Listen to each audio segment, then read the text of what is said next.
Oke, teman-teman, terima kasih buat saudara-saudaraku yang telah menonton videonya. Terima kasih ya. Inilah proses pemasangan balok list ya, yang mana video ini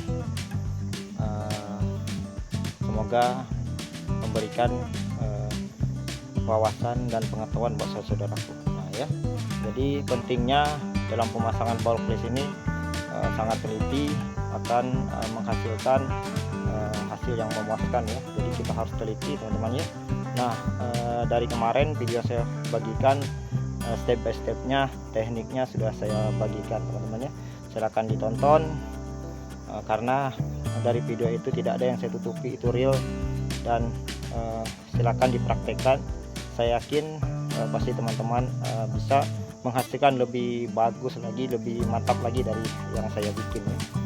Oke, ini teman-temanku.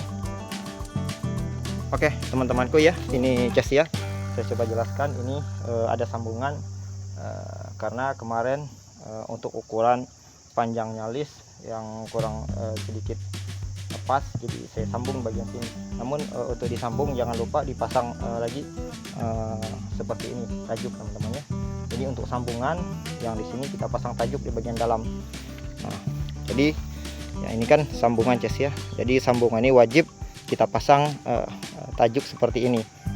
Nah, jadi kita tempatkan di posisi bagian sini nanti, di bagian sisi bagian dalam. Nah, jadi setidaknya akan menguatkan sambungan ya. Tidak boleh tidak dipasang tajuk ya. Kita pasang tajuk biar hasilnya maksimal, supaya lebih tegap, lebih kokoh lagi guys ya. Nah oke, itu bagian belakangnya. Namun di bagian belakang agak sedikit terangkat ya. Itulah body yang kita inginkan, tarikan yang kita inginkan ya. Biar di saat di air laut nanti bodinya akan sedikit menarik ya. Nah, oke, seperti itu proses pemasangan balok les. Nah, oke teman-teman ya.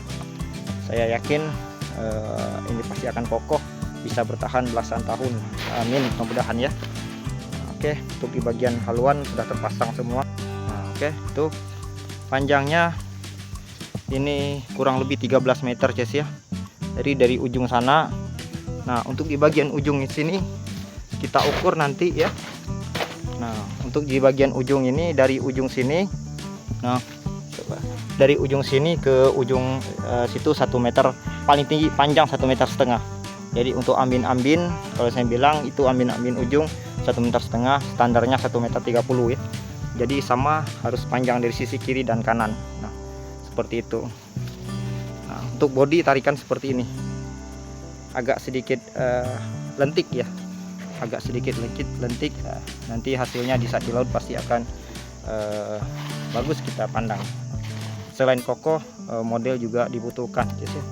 Model dan kualitas bisa dibutuhkan dalam pembuatan balok kayu ya. Jangan asal-asal, sekali lagi saya sarankan buat teman-teman, jangan asal-asal untuk berkarya.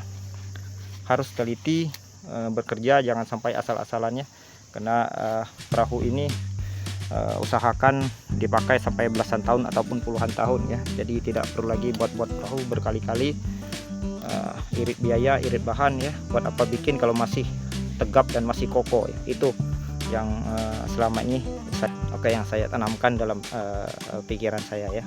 Jadi tidak butuh sering-sering membuat perahu kayu. Nah, harganya pun bisa lumayan tinggi ya kalau kita membuatnya dengan teliti.